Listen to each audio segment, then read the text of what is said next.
vídeo de hoje eu irei ensinar vocês a como fazer resumos curtos e eficientes, mais especificamente esses resumos de uma folha, do qual vocês estão acostumados em ver no meu Instagram.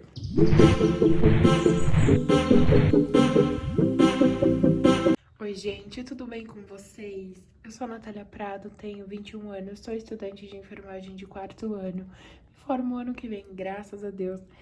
E bom, estou aqui com o meu caderno de neonatologia e eu já queria falar que esse caderno aqui, mais especificamente essa capa, é do Caderno Inteligente, enquanto os discos e esse lindo elástico aqui é da NoteMe.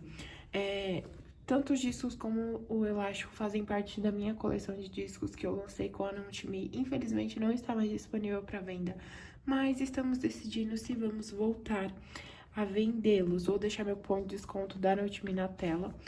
Para quem não sabe, a NoteMe é uma marca de cadernos de disco extremamente semelhante ao caderno inteligente. É a mesma coisa, para falar a real, só que acaba sendo mais barato que o caderno inteligente. Então, como eu falei, eu estou aqui com o meu caderno de pediatria e neonatologia, e no vídeo de hoje eu irei ensinar vocês a como fazer resumos curtos e eficientes, mais especificamente esses resumos de uma folha, do qual vocês estão acostumados em ver no meu Instagram. Bom, antes de eu começar a dar as dicas e ensinar vocês como fazer esses resumos de uma folha, eu queria deixar bem claro que vocês precisam entender que resumo é prática. No início, quando eu comecei a fazer meus resumos, eu já mostrei aqui no canal e também já mostrei lá no meu Instagram, eu não conseguia fazer resumos curtos dessa forma, de apenas uma folha, muito pelo contrário, eu fazia resumos de 3, 4, 5, só que com o passar do tempo eu fui adaptando isso, porque quanto mais longo o resumo, mais cansativo ele é. Então, provavelmente, da primeira vez que vocês forem fazer o resumo, provavelmente vocês não consigam deixar tudo em uma folha, mas continuem praticando, que vocês vão chegar um momento que vocês vão conseguir. E outra coisa que vocês precisam entender também é que nem sempre vai ser possível realizar um resumo de uma folha, porque, gente, tem assuntos que, infelizmente, não cabem em uma folha, como, por exemplo, esse meu resumo aqui de adaptação extra-uterina. Se vocês forem perceber, ele tem frente e verso, e assim, tudo bem, sabe, se ficar 2 folhas, tipo frente e verso. A única coisa que vocês têm que prestar atenção é evitar que esse resumo passe do frente e do verso, tá? Então, vamos começar com as nossas dicas. A primeira dica que eu tenho para dar para vocês, definitivamente, é domine o conteúdo. Quando eu falo dominar conteúdo, antes de você fazer um resumo, caso vocês não saibam, isso daqui é o meu resumo definitivo, não são anotações de aula. Eu sou uma pessoa que eu não consigo anotar em sala de aula, as minhas anotações em sala de aula, elas são uma bagunça. E quando eu chego em casa, eu leio toda aquela anotação, leio livros e textos e artigos para conseguir fazer este resumo. Então, antes de você fazer um resumo definitivo, saiba que você precisa dominar o conteúdo. Então, leia sobre aquilo, entenda o que está falando. Se tiver slides, leia os slides. Se tiver um áudio com a explicação do seu professor, ouça aquele áudio. Se você puder assistir como é que chama? Videoaula, assista também. Então, você precisa dominar o conteúdo para você saber exatamente tudo aquilo que é importante e tudo aquilo que não tem tanta relevância assim. Agora, eu vou tentar deixar mais claro para vocês o que seria relevante e o que seria irrelevante num resumo. Então, por exemplo, eu vou pegar como exemplo esse resumo meu aqui de diálise, que, para quem não sabe, é um procedimento, um tratamento que a gente realiza com pessoas que têm a função renal comprometida. Basicamente, nesse resumo, eu descrevi a hemodiálise e a diálise, falando das suas complicações, como que ela é feita, o que a gente tem que prestar atenção. Então, eu literalmente descrevi o procedimento. O que seria algo irrelevante perante esse resumo?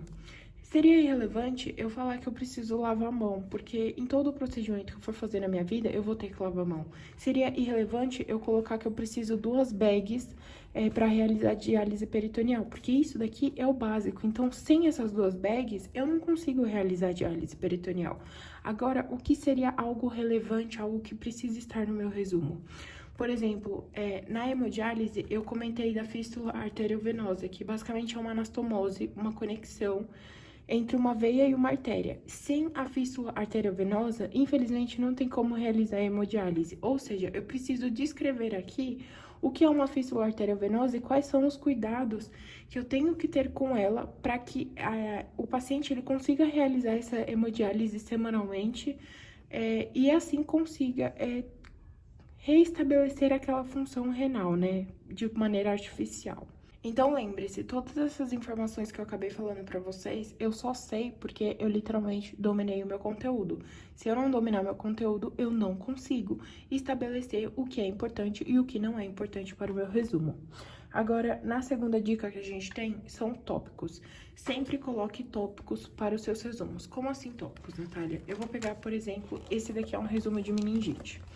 O meu resumo de meningite, para aqueles que não saibam, é uma doença. Então, quais são os tópicos de qualquer resumo meu? Quando se trata de uma doença, eu coloco o primeiro tópico como uma introduçãozinha do que é. Então, por exemplo, eu falo que é uma infecção do sistema nervoso central.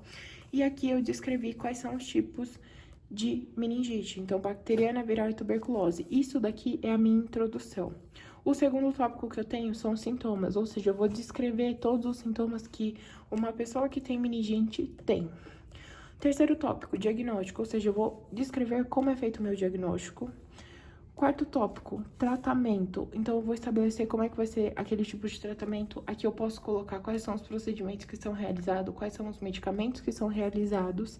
Quinto tópico, porque eu coloquei a prevenção, porque a meningite ela é uma doença que uma das coisas mais importantes com relacionadas à meningite é a prevenção. Então, acabou que eu deixei um espacinho aqui para ela, porque, como vocês sabem, a meningite ela é prevenida através das vacinas. Então, esse é um exemplo de tópicos. Mas, por exemplo, numa outra... Vamos pegar uma outro tipo de doença. Deixa eu ver. Por exemplo...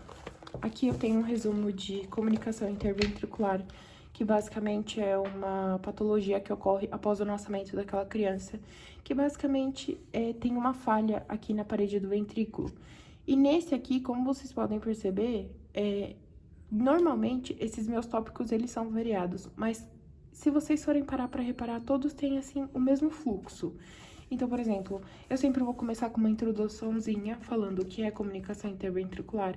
Aqui eu decidi colocar a fisiopatologia, porque acaba que a fisiopatologia nessa doença ela é importante porque ela se trata da ausência do forame oval, que é uma adaptação que a gente tem enquanto está no útero da nossa mãe. Expliquei o que era forame oval, falei da sintomatologia, então é o mesmo tópico que tem no outro resumo, falei do diagnóstico, do tratamento e coloquei também complicações, porque complicações, neste caso, é muito importante. Agora eu vou começar a mostrar outros tipos de tópicos, porque obviamente eu não faço resumo só de doenças, eu faço resumo de qualquer coisa. Outro tipo de tópico que a gente vai ter aqui é um tratamento, fototerapia é um tratamento para icterícia. Então, basicamente, como é que eu faço a divisão desses tópicos? Eu começo com a introdução e aí eu vou explicar para que serve esse tratamento, porque como é um procedimento, eu explico o que vai acontecer nesse tratamento e aí eu vou colocar aqui quais são os cuidados que o enfermeiro tem que ter quando realizar um procedimento de fototerapia numa criança e também vou deixar bem claro quais são as complicações da fototerapia. E como vocês podem perceber, literalmente todos os meus resumos, eles vão ter tópicos. Esses são só alguns que eu falei, mas caso você não faça parte, assim, da área da saúde, tente pensar no que é importante para ter no seu resumo. Estabeleça tópicos, isso vai ficar muito mais fácil de você conseguir organizar tudo na folha. Agora, vamos falar da nossa terceira dica. A terceira dica que eu tenho para dar para vocês é sejam objetivos no seu resumo. Eu sei que às vezes a gente... Assim, chega até a ser algo voluntário.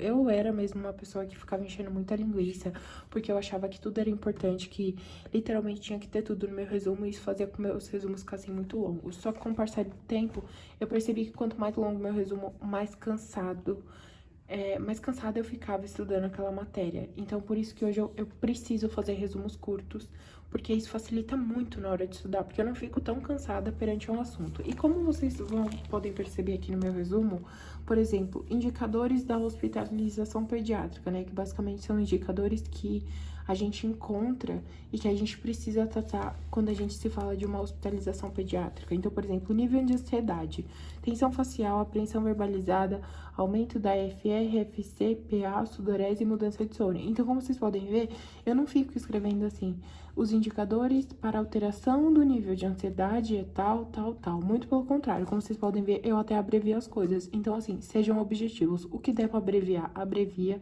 Se não der para abreviar, direto e reto, gente, sem ficar enchendo muita linguiça, porque quanto mais linguiça você enche, maior fica teu resumo. E isso vai dificultar muito na hora que você for estudar.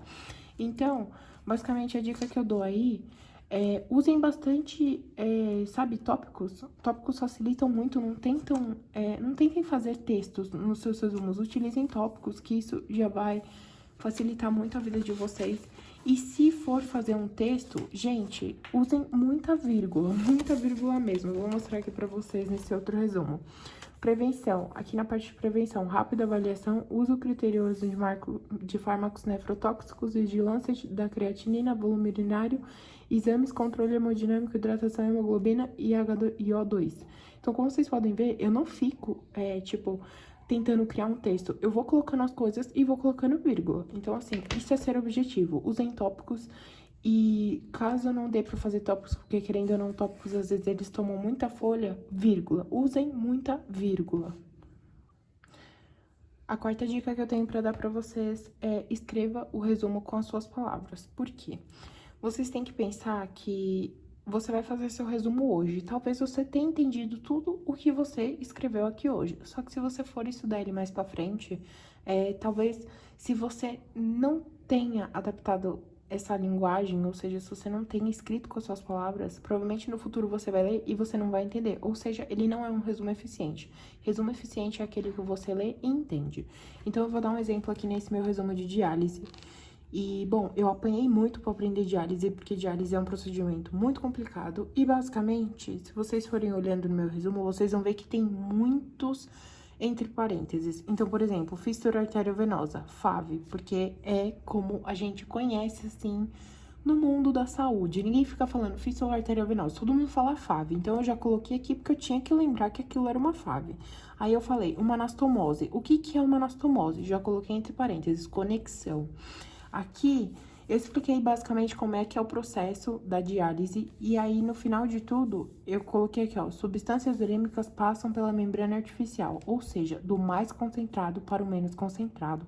Então, os meus resumos, para que eu entenda, eu sou muito, assim, eu uso muito mesmo parênteses, porque é isso que me faz entender aquele resumo. Então, caso tenha uma palavra complicada na matéria que você tá estudando, bota um parênteses do lado e coloca